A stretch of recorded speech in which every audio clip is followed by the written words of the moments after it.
Hello, good evening. I'm Earl Gibbs, and welcome to Speaking of Everything. And with me this evening, I have none other than Member of Parliament, MP Mr. George Pantophlet. How are you doing, sir? I'm good, Earl, and good evening, of course, to our televiewers. I'm thankful again to be here on your very interesting and well-viewed program. And I'm sure we're going to have a very fruitful discussion this evening. Well, thank you for accepting the invitation. Of course, I would never refuse. That's true.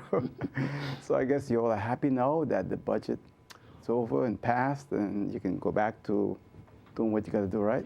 Earl, I think the budget being passed, balanced budget, as a matter of fact. The first budget. First balance, exactly. And I think it's a milestone since 2010. Right. You know, all other budgets were turned out to be in deficit, unbalanced, and not approved by the CFT.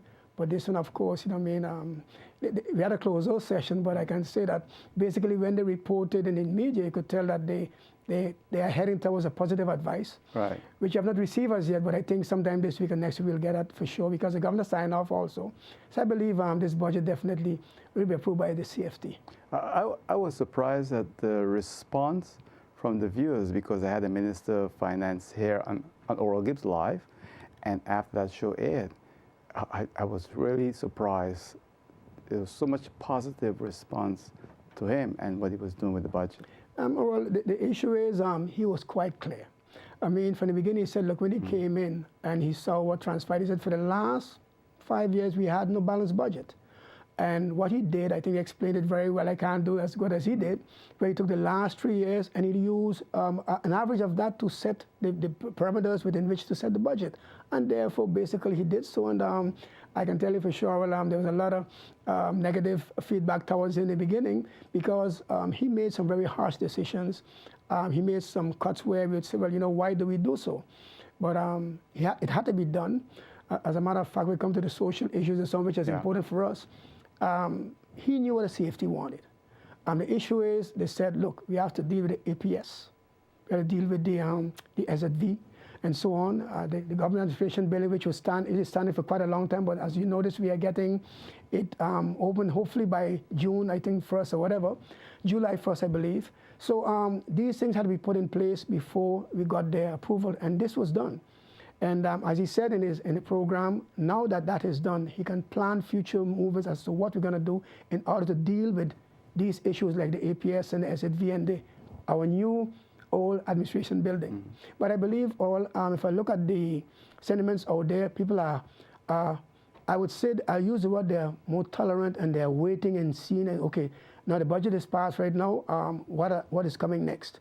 As you know, we are dealing with the electoral, with the love to cut back on the ship jumping, which is a very important one, because when we signed agreement, the governor said to us, wait a minute, budget, the electoral law, and I believe like election, those two things, it's ship jumping, the budget, and election, which was set for September 26th. So I think we have accomplished one of them already, which is the budget. The second one, of course, is the change for the ship jumping. So we're working on that right now. So you're happy so far the way things are going? Oh, let me put it this way. I wouldn't say they were happy. I would say I feel more comfortable, because the main issue was the budget, which is passed right now.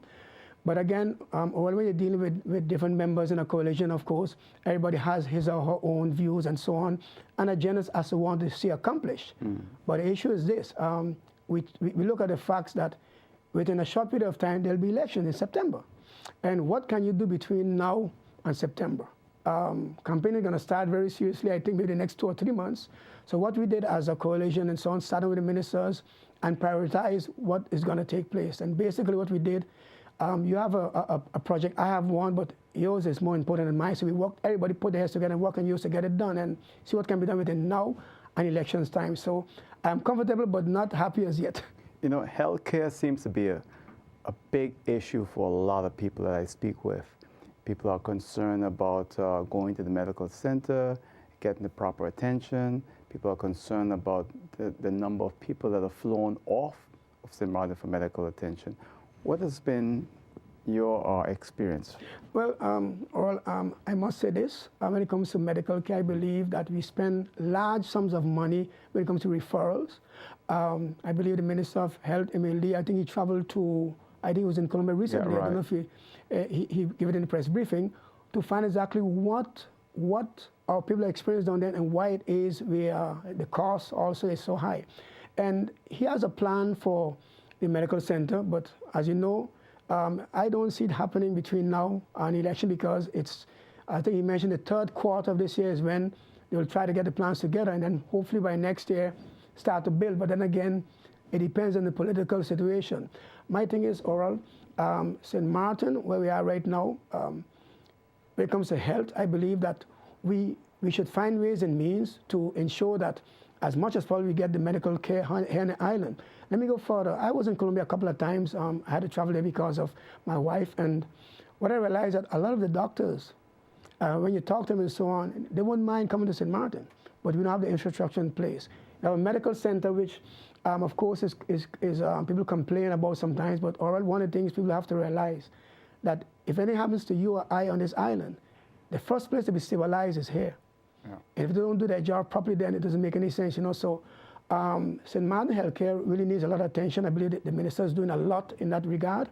And I believe in the next year or so we'll see some changes. And the SZV right now, they are upgrading. When it's upgrading, there's a lot of training going on because I find the service needs improvement. I mean, when you go there especially, I think that the issue of the pensioners and so on, having to wait in the same line, I think that they should be given preference. I spoke to Mr. Glenn Carter, because he's right now, I would call interim director, and these are the issues he is working on because he realized that when it comes to health oral, you go to the SZV. If you are dealing with whatever issue and you go there and the service is not up to par, then I think it makes you even feel worse. So he's looking at the issue of how persons are treated when they go to SZV and working hard on that for sure. You know, I've seen an improvement. I went there to change my car and I really was impressed with the service and so forth. There was some other issues came up after that, but that didn't have to do with service. That had to do with policy, etc. But I've seen quite an improvement with the staff, and sometimes we get hard on service. When you look at the amount of people on this island that have to go through that office, it's amazing. I'm shocked. And when I walk in there, I don't see people I know. You see, that's the issue. And I've been there a couple of times, or when it's so crowded you can't even get a seat, you know. So at the same time, we got to commend the workers because we don't understand that it's also can be also a stressful situation. As a matter of fact, there was one time, which is unfortunate, a young man came in there and he was waiting quite a long time, but everybody had to wait because we were dealing with the numbers and so on. And he started swearing and so on, which I found is very unfortunate because the fact is, it was not no issue of discrimination. Everybody had to wait their turn, and that's what took place. But again, you know, we can't control those things. And but I agree with you that there is improvement. And as I said it before, Mr. Carter is working to improve it much more, where we as not customers really, but people that use the service are better treated. Yeah, so I say, you know, the service I've seen great improvement. I like the part where you make appointment, etc. I don't agree with some of their policies, however, but I think when it comes to the appointment part where you go in, they give you an appointment, you come back another day, that is good. I that is structure. Yeah, right. That is structure. That's correct. That is correct, Aurel. So now there's some other issues, and I have to ask you this one, MP. Hope I can answer. You have a telephone, right? Yes, I think of course. most of us walk with a cellular phone. Of course. Some people have 2, 3. I only have one. I got one. The thing is, in the last 2, 3 weeks, and I have Telcel, I want to stay local. I want to, to support a local-owned company. But I'm tired. The service is just unbelievable. And it seems like no one really cares. It seems like the management at Telcel hands are tied. Every time you speak to someone, like someone in government, they say, oh, well, there's no CEO, there's no this, that. I'm here that now for donkey years. Mm-hmm. And I'm wondering what's going to happen, because if we allow Telem to continue going down this road, it's going to drag this island back to the 1960s. Well, you know, it's interesting you brought it up because personally, dealing with Telem, of course, I've had tremendous challenges where the service is concerned. Now, you always hear that the employees don't do this or do whatever, but when you get to talk to them, it's not you find it's not employees, it's management. is the top. You know, so and right now there's talk about a CEO, so you'll hear about that later on down the line to really get it in place. So you're seriously looking at that? We should have one. Let me don't say it in short, but I would say the next month or so you would have one in place. Finally, it is something that I have been hammering about for quite a long time for us to do so. My issue is there's a lot of service being given on island of Curacao that can be done here according to what I'm told by the workers. I'm asking myself the question, so why is it being done in Curacao? I had a problem with my modem. Okay, so I called, and when I got a call, this guy answered. I said, wait a minute, that's Papimento. You know, so, oh, I realized he's in Curacao. He said, where's the modem? I said, come and check it out for me. You know, but he couldn't because he's not an island. So I'm asking myself, why is that? And these are the things that contribute to the, let me use this word, demoralization of the employees. Because if they're telling me as an individual they can do it here, the question is, why is it being done there? Now you mentioned the issue of the service. UTS also, we've been having problems. I have UTS too, and I've been criticized, yes, but it's not local. And I say, look, both of them are giving problems. I say, if you can join together somehow and solve the problem, I don't mind, because people don't care about who's providing it, they care about the service that they get. And I think that TLM has the most potential in order to give us better service. You know, but again, Earl, it goes back to management. And as I said before,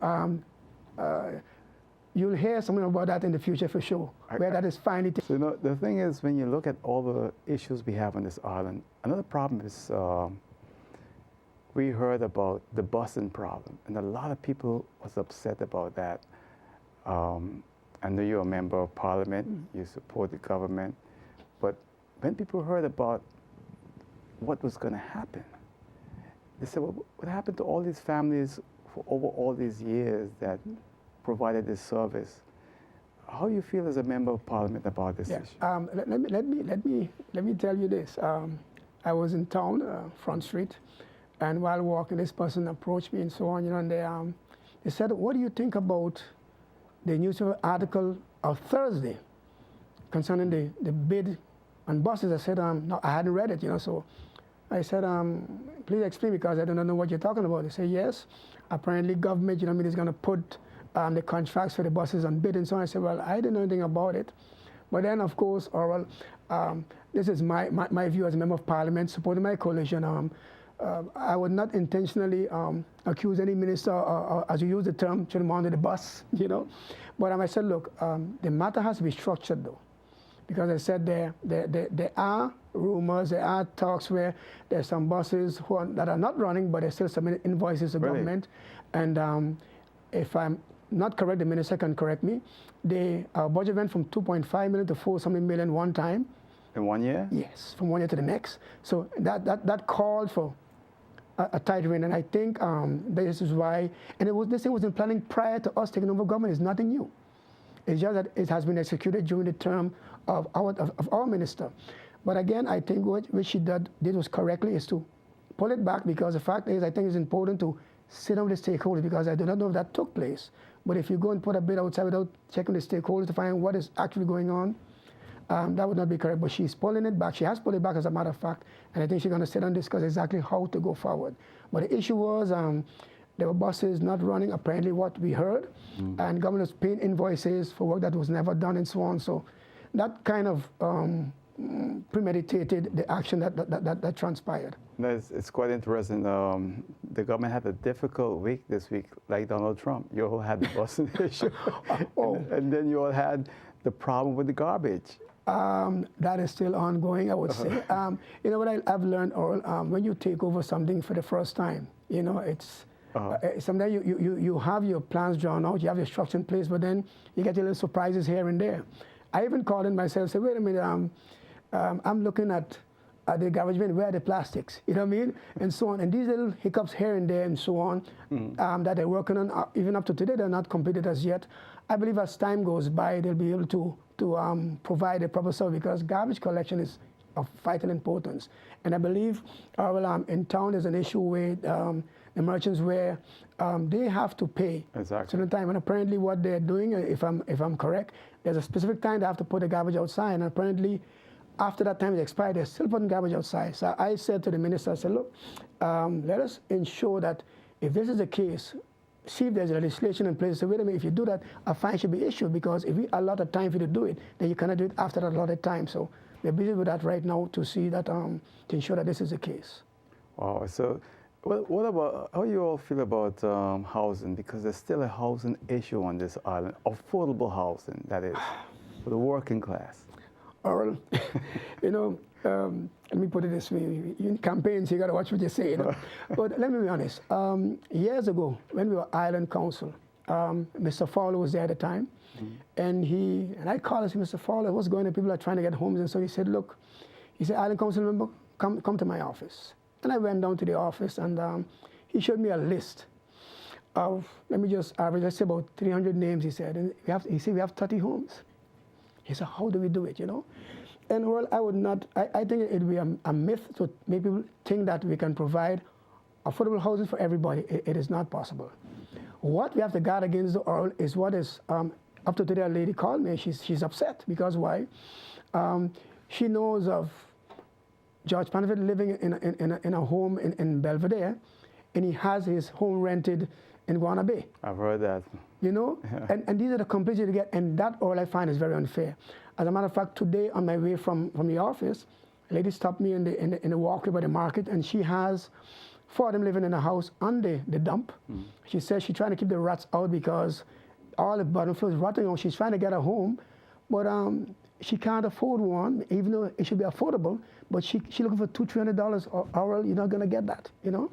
So the issue is what you're saying right now, providing affordable housing, it's a challenge. Of course, you have to work on it. And I believe the Minister of what do you call it, Vromi, has his hands full. But again, I look at the issue of working together with the foundation and, of course, the minister in order to see in how much you can assist person, because it's a big challenge, Earl. It's a big challenge. I don't think, sometimes I wonder if government realize how huge this challenge is. And it's got to be tackled, because it's going to get out of hand. And a young person wants a home, and you have families, sometimes they're a family with 2, 3, 4 generations all piled up in one house. And I tell you, and that's the scary, because the same individual I talk about also, the son was there, he left, the daughter was there, one left, there's another daughter there with a child and herself and so on. And they want to get out, but where do they turn? Where did they go to? One of the things that the mistake was made in the past when those homes were built, people term them low income, but they're not low income. They're not. They're affordable, you know, and that was the difference altogether. So that was one of the things that caused, because we didn't understand what's going on, the problem. But right now, I believe they're busy right now with the government and the foundation to look at land where they can build some more affordable housing, because it has to be done already. You know, there's no choice about that. Almost every young person that I speak with, top on their list of concern that they will not be able to afford to purchase land and build their own home. And that shouldn't be, that our young people, even educated young people, people with bachelor's and master's degrees, are so concerned about being able to afford to purchase a home. That's not good. Well, that is we're talking about the middle class right there in our world. You know what I'm saying? And what has happened in St. Martin over the years, is the issue is, and I have to put the blame on Governor Bitch, even though they say yes, you cannot get involved with the private sector and so on. But I still, the issue is, we did not control it properly in the past, and now we have been the prices are set at such a limit that our best and brightest that come back home, based on their income, even though we call it middle income, is not affordable. And that's why I think where, again, your question about the issue of affordable housing, it makes us as a government now have to focus more on what we're going to do in order to ensure at least, if not 20%, 30%, at least some of those that return, that want to return, because orally, you can say whatever you want. A lot of young people want to come back home to St. Martin. But the issue is not only employment, but housing. Housing is the key. One of your government priorities. Exactly. Right? It is, definitely is, you know. Speaking of everything, you know, it's all of the issues that are taking place, and you know, just as we were taping this program, a little bit of rainfall before we started, and the traffic was unbelievable. I mean, you experienced it too. Yes, I did. I wonder, what are we going to do in the future with all these cars? Look, you see, that's another issue again. You know, I tell you, plain, you can't building more roads. I mean, that's not going to solve the issue. You have to direct the traffic. But again, also, or it has to do with some of the people in the way they drive, also on the road and so on. You know, that really, I mean, when you look at it, you look at where was the bottleneck, what happened? You realize it is caused by people. Now, the issue of traffic, as you know, Front Street is blocked off right now. And government saw this beforehand. I got a call on my way here, and I was told, well, why don't they get some of the police guys to be outside to control the traffic and so on? I say, it's an idea. Because we know that around this time, basically, carnival time is starting, Front Street is blocked off and so on. People are on the road. You have to have somebody at least to manage the traffic. But the issue of vehicles, Oral, that's something that I think, I believe that we have to look at in the issue of, and I show some people wouldn't want to hear this, but in Colombia they have off and off, they have what you call the odd and even numbers. Exactly. Yeah. And I'm telling you, I mean, we'll have to get to that soon. Huh? We will have to all, because the fact is, if you don't, you would not be able to solve this problem. But another thing too, you know, I know politicians don't like to speak about this, but the annual license plate fee can be increased. Look, the roads have to be fixed, okay? A lot has to be done right now with regards to if you look at the roads right now, or they need, I mean, some of the areas that they have to be marked out, they have to be even resurfaced and so on. And it takes money, but overall, before I really go after the people in increasing those taxes, I will agree with the Minister of Finance that we have to look at tax compliance. And that's one of the key things. Or I was at the Inspector of Taxes last week, Tuesday. I had an appointment to see the inspector, of course, to look at my taxes, see what's going on. And when I walked into the office, Oral, I saw the person almost drowning in documentation. And because why? There was a stop on the hiring of workers for the Inspector of Taxes.